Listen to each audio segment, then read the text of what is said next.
자, 그럼 이제 저자 강연이 이어지겠습니다. 이제 김평호 변호사님을 단상 위로 모시도록 하겠습니다. 박수로 맞이해 주시기 바랍니다.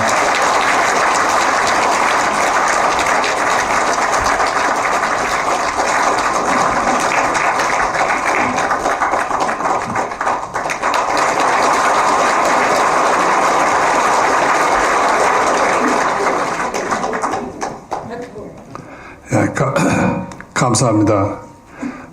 이렇게 많이 와주실 줄은 정말 꿈에도 생각을 못했습니다.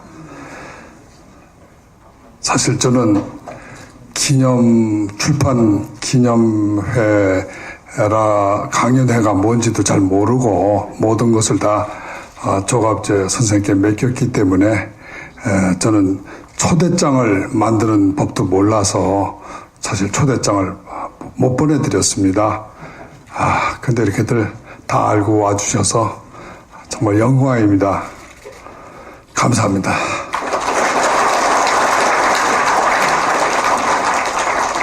책의 내용이나 소개에 들어가기 잠깐 앞서서 먼저 이 책이 만들어진 경위에 대해서 잠깐 말씀드리겠습니다. 저는 4년 반 전에 대한변호사협회장 2년의 임기를 마치고 개인 사정에 있어서 한국을 떠나서 로스앤젤레스에서 지난 4년 반 동안 연구 생활을 하며 지냈습니다. 4년 반 동안에 날씨가 참 좋아서 감기 한 번도 안 걸리고 오히려 더 건강해지는 것 같고 참 행복하게 살았습니다. 저는 원래 텔레비나 신문을 잘 안 보는 편이지만 특히 거기 가서는 한국의 텔레비나 신문을 전혀 안 봤습니다. 거기 나오는 현지 신문이 있는데 현지 뉴스가 전문이고 본국지라는 페이지가 몇 장 있는데 그거 제목 좀 이렇게 읽어보고는 뭐 별일 없구나 하고선 그냥 맨날 지나갔기 때문에 여러분들처럼 한국에서 일어나는 매일매일같이 일어나는 쓰레기 정보들에게 저는 오염되지 않았습니다.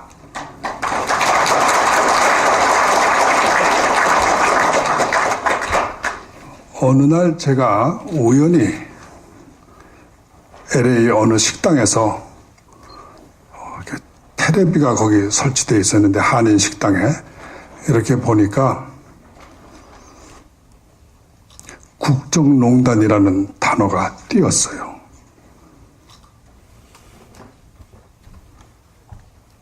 지금은 대한민국 사람들이 모두가 다 국정농단이라는 단어를 아시는 것 같아요. 그런데 사실은 국정농단이라는 단어는 대한민국 사람들이 잘 쓰는 단어 아닙니다. 이거는 조선시대에 쓰던 고어예요. 뭐 국정 개입이라든가 또는 뭐 국정 무슨 관여라든가 뭐 영어로는 이거를 제가 뭐라고 표현하는가 봤더니 politics involvement라고 되어 있더라고요. 근데 결국 뭐 정치 관여라 이런 뜻이겠죠. 그런데 국정농단이라는 이 단어는 원래는 조선시대에 탄핵 용어입니다. 탄핵할 때 쓰는 단어예요. 경국대전에는 여러 가지 죄명이 있지만 국정농단이라는 죄명은 없습니다. 그런데 조선시대에 사색당정을 할 때 상대방 당파를 죽일 때 쓰는 단어가 바로 국정농단이라는 단어입니다. 저는 서강대학에서 경국대전을 교재로 해가지고 조선 법제사, 한국 법제사를 제가 2년간 강의한 적이 있어요. 그때 국정농단이라는 단어를 그때 알았습니다, 제가. 근데 어느 날 갑자기 한국의 언론 보도에 텔레비, 신문 다 앞에서 하루 내지 몇 시간을 간격으로 국정농단이라는 단어가 등장하는 거예요. 갑자기. 한 번도 70년 대한민국 역사에 나타나지 않았던 단어가 어느 날 갑자기 등장하는 거예요. 저는 굉장히 그 순간에 쇼킹했습니다. 뭔가 예감이 떠오르더라고요. 아, 당쟁이 시작됐구나. 사색 당쟁이 이 나라에 다시 시작됐구나. 저는 직감했습니다. 직감했습니다. 노론에 의해서 소론을 때려잡고 동인에 의해서 서인을 잡고 소론이 남인을 잡던 사색 당쟁, 우리나라를 멸망시킨 이 사색 당쟁이 그동안 어디가 숨어 있더니 어느 날 갑자기 다시 나타나서 이 대한민국에 나타나는 거예요. 아, 사색 당쟁이 시작됐구나. 어느 당파가 어느 당파를 죽이는가. 그래서 제가 가만히 분석을 해보니까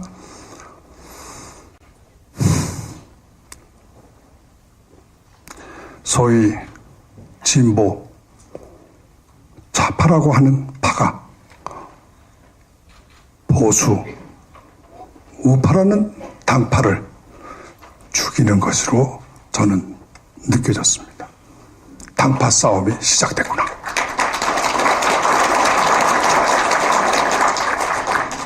제 불행한 예감이 그대로 맞더라고요. 그대로. 조선 시대 여러분, 당쟁 사극을 다시 한번 보세요. 오늘날 일어나고 있는 이 현실은 바로 300년, 200년, 300년 전에 조선시대에서 일어났던 사색 당쟁의 그대로 재판입니다. 제가 이 책에다 썼어요. 이번 탄핵은 단순한 탄핵이 아닙니다. 당쟁입니다. 대한민국을 지키려는 보수 우파들에 대해서 대한민국을 전복하려는 소위 진보 좌파들의 당쟁입니다.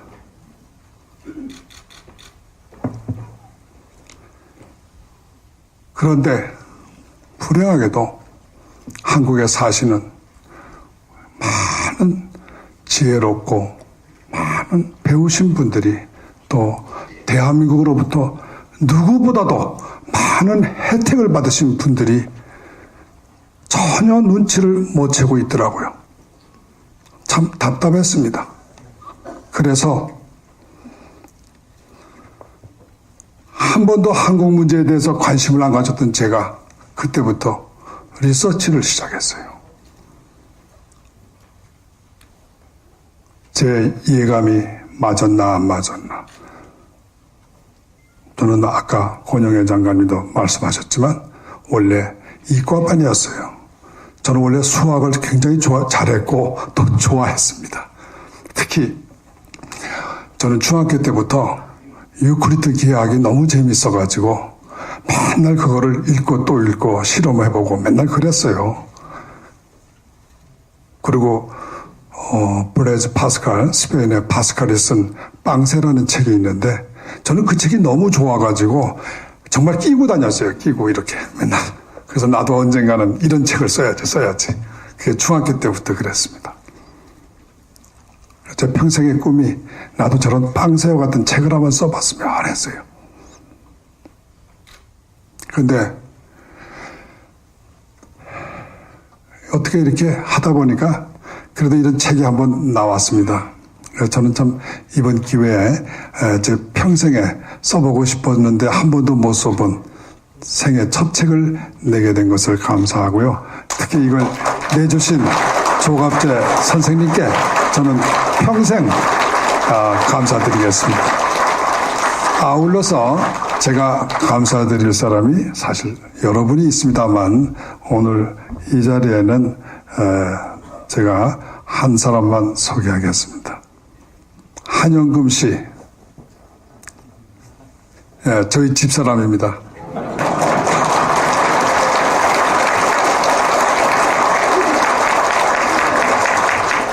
저희 집사람 참 고생 많이 했어요. 왜냐하면요, 제가 사실 여러분 아시지만 글 쓴다는 거 조금 글을 이렇게 쓰다 보면 정신을 집중해야 되기 때문에 사람이 날카로워지잖아요. 물론 제가 뭐 성미가 좀 급한 단점이 원래 있긴 있습니다만은 이 책을 쓰면서 시작하면서부터는 정말 죄송해요. 우리 집사람한테 맨날 신경질을 부리고 화를 냈었어요. 그래서 집사람이 당신 정말 나이 들더니 이렇게 화를 잘 내는 이상한 사람이 되는 거야 하면서 저를 막 야단치고 그러더라고요. 근데 그거 지금 생각해 보니까 너무 긴장했던 것 같아요. 왜 그러냐면 조갑재 선생님께서 시간을 정해 놓으시고 빨리 글을 내야 돼, 책을 써야 된다고 글을 쓰라고 써달라고 그러고 또 상황이 원체 정말 토끼 누나처럼 막 빨리빨리 돌아가는데 새로운 일이 그 사람들은 미리 짜놓은 각본이 있으니까 착착착 진행할 수 있죠. 딱 준비했다가 터뜨리는 거니까. 그런데 저는 거기에 대응해서 혼자서 아무 옆에 아무 사람도 없이 로스앤젤레스에서 혼자서 인터넷 가지고 보면서 이걸 쓰려고 하니까 막 짜증만 나고 그래서 밤에 보통 한 서너 시에 일어나서 정말 초인적인 지금 생각해도 내가 어떻게 그렇게 했나 싶은데 한 편 쓰는데 보통 2-3시간 썼습니다.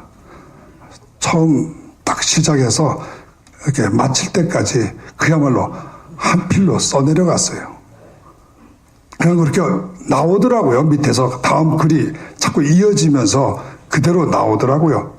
만일 이거를 연구를 해서 썼으면요, 제가 생각할 때는 여러분들을 감동시키는 글은 나오지 않았을 거예요. 저는 아무 생각 없이 제 머릿속에 떠오르는 걸 그대로 그냥 쏟아내버렸어요, 그냥. 그렇기 때문에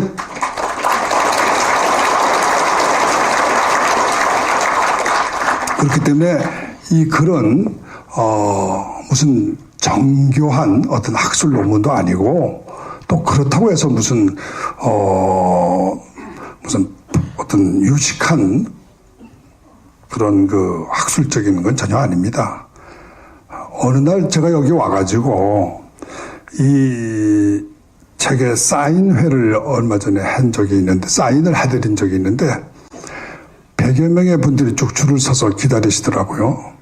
근데 그런데 한 아주머니 한 분이 저한테 이렇게 이름을 제가 써드린다 그랬더니 남자 이름을 대시는 거예요. 그래서 제가 이거 누구세요? 그랬더니 제 아들이에요. 그래요.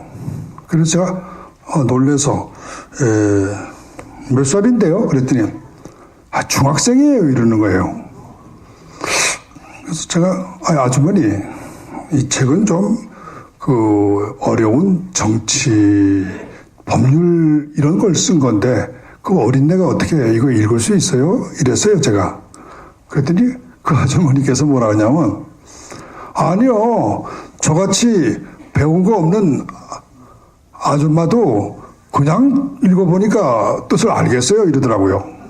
그러면서 우리 아들은 천재라서 이 정도는 아무것도 아니에요. 이래요.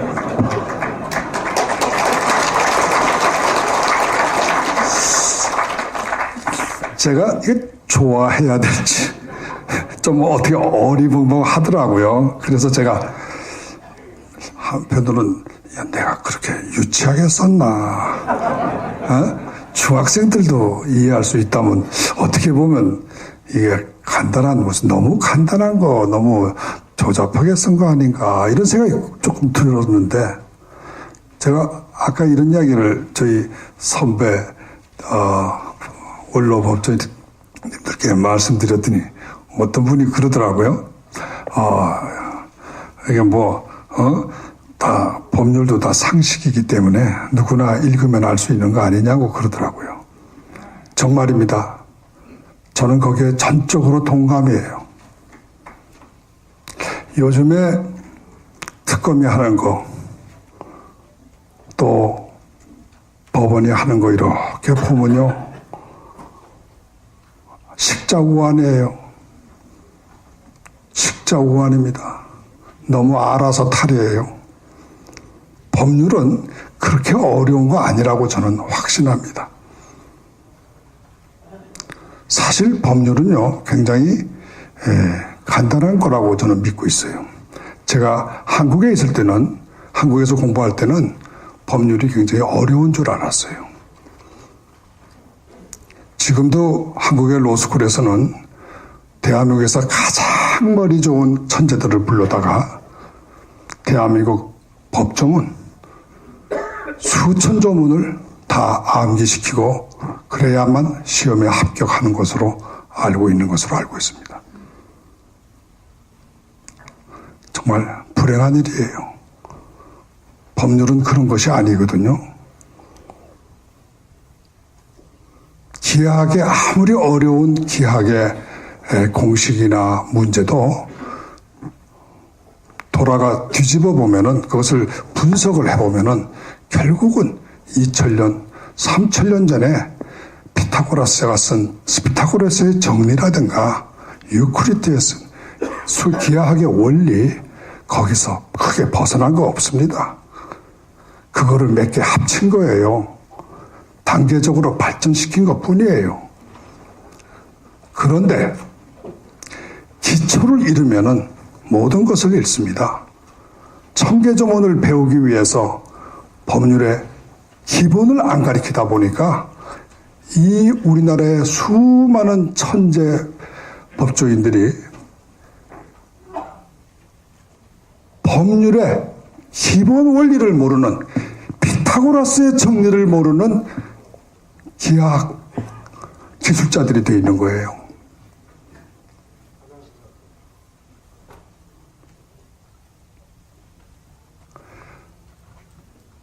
아까도 저희 선배 원로보조님과 말씀을 나눈 적이 있는데요. 이번에 여러분 보셨잖아요. 김기춘 비서실장, 또 조윤선 장관님, 이런 분들 구속영장 특검이 청구하니까 법관이 그대로 발부되고 있어요. 죄명이 아까 제가 자료 준 거를 이렇게 얼핏 봤는데 꽤 길더라고요. 구속영장, 또 기소장 꽤 길더라고요. 그러나 죄명은 직권남용입니다. 직권남용이라는 게 블랙리스트를 작성한 게 직권남용이에요. 공무원이 직무상에 작성함에 문서 법률행위 직무행위를 수행함에 있어서 권한을 남용했다는 거겠죠. 법조문에 그렇게 써 있어요. 여러 조문 다 뜻풀이 해보면 국어사전 들쳐다 놓고 이렇게 뜯어보면 누구나 해석할 수 있는 겁니다. 박영수 특검만 머리 좋아서 해석할 수 있는 거 아니에요. 대한민국의 법관들만 알 수 있는 그런 거 아닙니다. 바로 한국의 소위 한글을 이해하고 국어사전을 볼 수 있는 사람이면 알 수 있는 간단한 거예요. 직권이 뭐고 남용이 뭐고 공무원이 뭐고, 우리나라 책에는, 법률 교과서에는 다 그 해설만 있어요. 다 그 해설만. 왜 그걸 가리키는지 모르겠어요. 국어사전을 볼 것, 그러면 그만인데 왜 이거를 해설을 하고 있어요? 그런데 제가 보니까 딱 한 가지 모르는 게 있더라고요. 그 사람들이. 뭐냐 하면, 모든 범죄는 과실이라고, 특별히 과실이 있는 경우를 제외하고, 과실범죄 규정이 있는 경우를 제외하고는 모든 범죄에는 고의가 있어야 됩니다. 그 조문에는 120몇 종가 하는 그 직권 남용 조문에는 고의로 직권을 남용하여라는 이 고의로란 말이 빠져 있어요. 그러니까 이 머리 좋은 검사와 판사들이 고의로라는 말을 뺀 겁니다.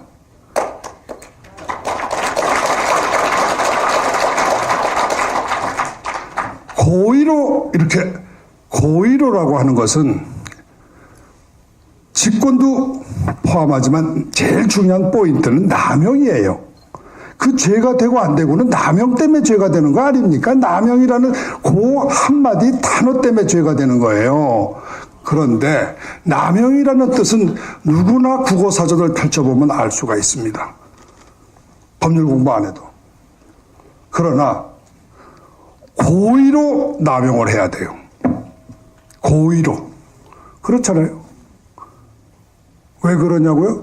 그거는 형법 총론에 보면은 범죄가 성립되려면 객관적 요소 이외에 주관적 요소로서의 고의 또는 과실이 필요하다 하는 13종가 몇 종가 하는 저는 사실 조문 같은 거 외우는 사람 아닙니다. 그래서 마냥 틀려요. 저는 그래서 글 쓸 때도 몇 조라는 말을 안 써요. 그냥 틀릴까 봐. 그냥 제가 알고 있는 상식으로 말해요. 범죄가 성립되려면 고의로 또는 과실로. 근데 과실범이 아니기 때문에 고의로가 돼야 됩니다. 고의로 남용해야 돼요. 고의로. 근데 두 번째, 그 고의로라는 입증 책임은 검사한테 있습니다. 검사가 이 사람이 고의로 남용했다는 것을 입증해야 됩니다. 어떻게 입증하냐고요? 간단하죠. 아주 간단하죠. 그거 모른다면 법률 헛배운 거예요. 입증하는 기술도 없는 사람, 방법도 모르는 사람이 무슨 검사가 되고 판사가 된다는 말이에요.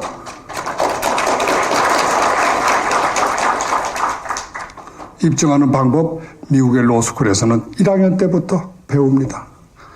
어떻게 고의로를 입증하느냐. 간단한 방법. 그 전에 처벌한 예가 있으면 알면서 그걸 하면은 고의예요.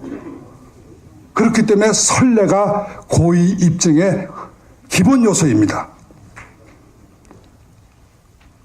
그런데 대한민국의 판검사들은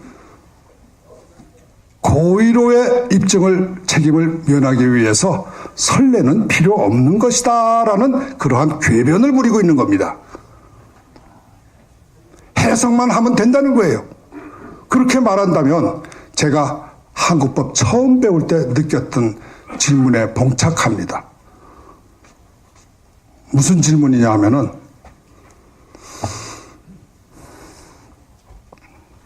도대체 해석은 누가 하는 거냐야? 누가 해석해야 되는 겁니까? 국어 사전 아는 사람이면 누구나 해석할 권리가 있는데 도대체 누구의 해석이 근거가 되는 거예요?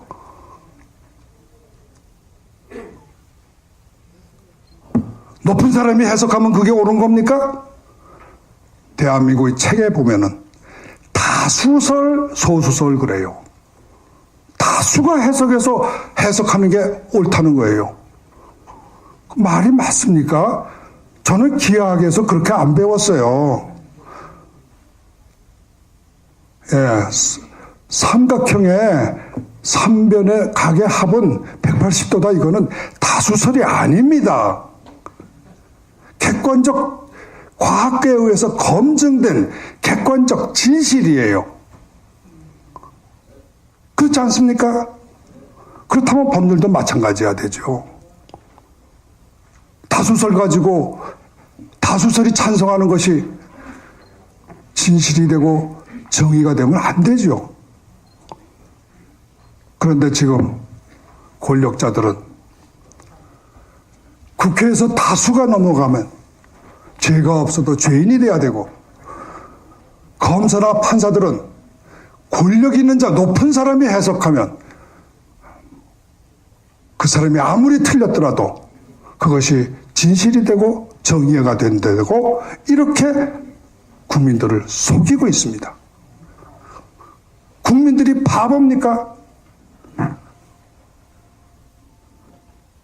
대한민국의 5천만 국민들이 그 사람들보다 뭐가 모자라서 그 사람들이 해석하면 진실이 되고 법이 된단 말입니까?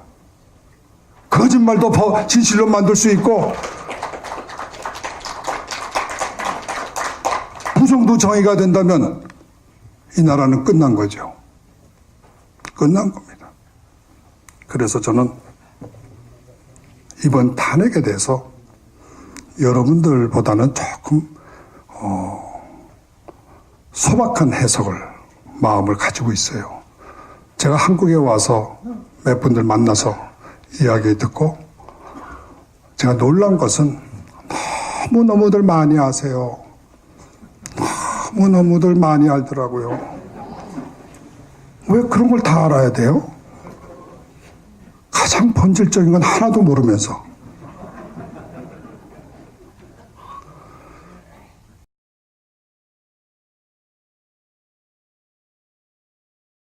노론에 의해서 소론을 때려잡고 동인에 의해서 서인을 잡고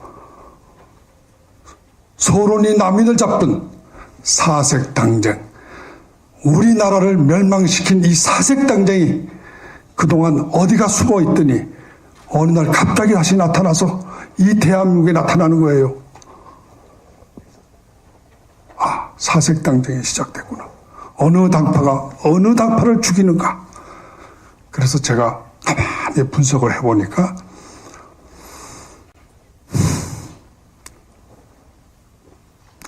소위 진보, 좌파라고 하는 파가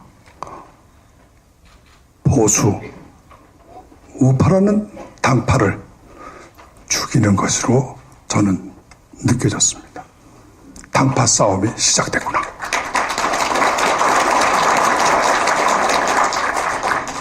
제 불행한 예감이 그대로 맞더라고요. 그대로. 조선 시대 여러분, 당정 사극을 다시 한번 보세요. 오늘날 일어나고 있는 이 현실은 바로 300년, 200년, 300년 전에 조선시대에서 일어났던 사색당쟁의 그대로 재판입니다. 제가 이 책에다 썼어요. 이번 탄핵은 단순한 탄핵이 아닙니다. 당쟁입니다. 대한민국을 지키려는. 자, 그럼 이제 저자 강연이 이어지겠습니다. 김평호 변호사님을 단상 위로 모시도록 하겠습니다. 박수로 맞이해 주시기 바랍니다.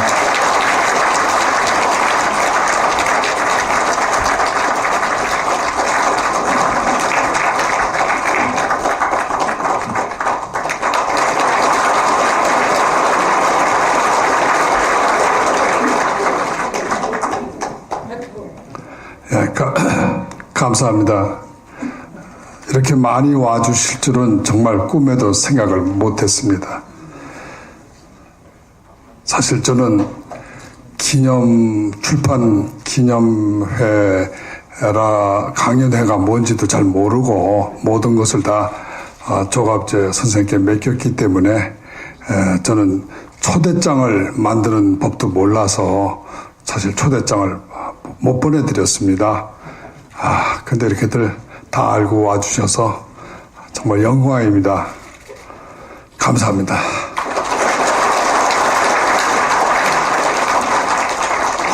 책의 내용이나 소개에 들어가기 잠깐 앞서서 먼저 이 책이 만들어진 경위에 대해서 잠깐 말씀드리겠습니다. 저는 4년 반 전에 대한변호사협회장 2년의 임기를 마치고 개인 사정에 있어서 한국을 떠나서 로스앤젤레스에서 지난 4년 반 동안 연구 생활을 하며 지냈습니다. 4년 반 동안에 날씨가 참 좋아서 감기 한 번도 안 걸리고 오히려 더 건강해지는 것 같고 참 행복하게 살았습니다. 뭐 정치 관여라 이런 뜻이겠죠. 그런데 국정농단이란 이 단어는 원래는 조선시대에 탄핵 용어입니다. 탄핵할 때 쓰는 단어예요.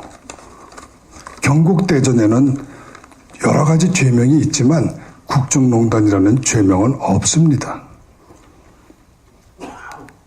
그런데 조선시대에 사색당정을 할 때 상대방 당파를 죽일 때 쓰는 단어가 바로 국정농단이라는 단어입니다. 저는 서강대학에서 경국대전을 교재로 해가지고 조선 법제사, 한국 법제사를 제가 2년간 강의한 적이 있어요. 그때 국정농단이라는 단어를 그때 알았습니다, 제가. 근데 어느 날 갑자기 한국의 언론 보도에 텔레비, 신문 다 앞에서 하루 내지 몇 시간을 간격으로 국정농단이라는 단어가 등장하는 거예요. 갑자기. 한 번도 70년 대한민국 역사에 나타나지 않았던 단어가 어느 날 갑자기 등장하는 거예요.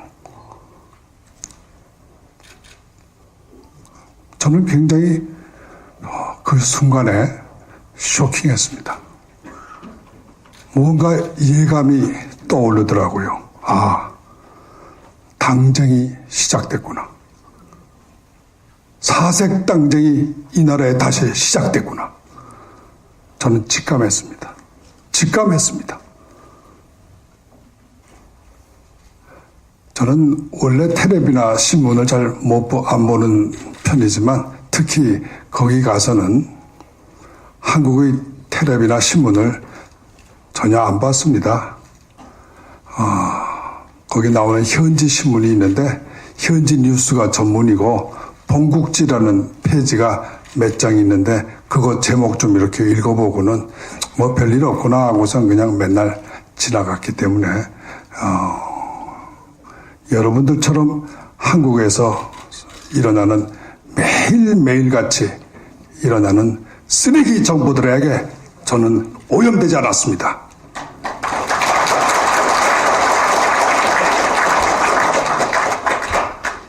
어느 날 제가 우연히 LA 어느 식당에서 텔레비가 거기 설치되어 있었는데 한인 식당에 이렇게 보니까 국정농단이라는 단어가 띄었어요.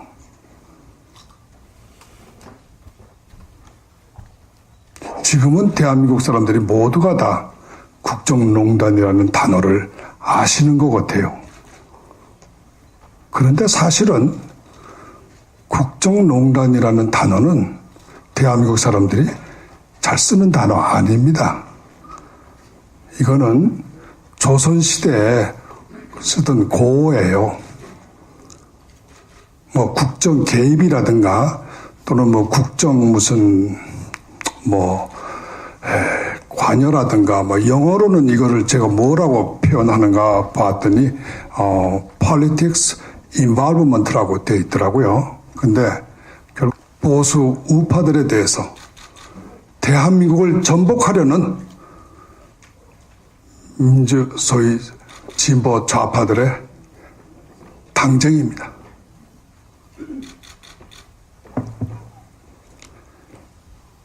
그런데 불행하게도 한국에 사시는 많은 지혜롭고 많은 배우신 분들이 또 대한민국으로부터 누구보다도 많은 혜택을 받으신 분들이 전혀 눈치를 못 채고 있더라고요. 참 답답했습니다. 그래서 한 번도 한국 문제에 대해서 관심을 안 가졌던 제가 그때부터 리서치를 시작했어요. 제 이해감이 맞았나 안 맞았나. 저는 아까 권영애 장관님도 말씀하셨지만 원래 이과반이었어요. 저는 원래 수학을 굉장히 잘했고 또 좋아했습니다. 특히 저는 중학교 때부터 유클리드 기하학이 너무 재밌어가지고 맨날 그거를 읽고 또 읽고 실험해보고 맨날 그랬어요. 그리고 블레즈 파스칼, 스페인의 파스칼이 쓴 빵세라는 책이 있는데 저는 그 책이 너무 좋아가지고 정말 끼고 다녔어요. 끼고 이렇게 맨날. 그래서 나도 언젠가는 이런 책을 써야지. 그게 중학교 때부터 그랬습니다. 제 평생의 꿈이 나도 저런 빵세와 같은 책을 한번 써봤으면 했어요. 근데 어떻게 이렇게 하다 보니까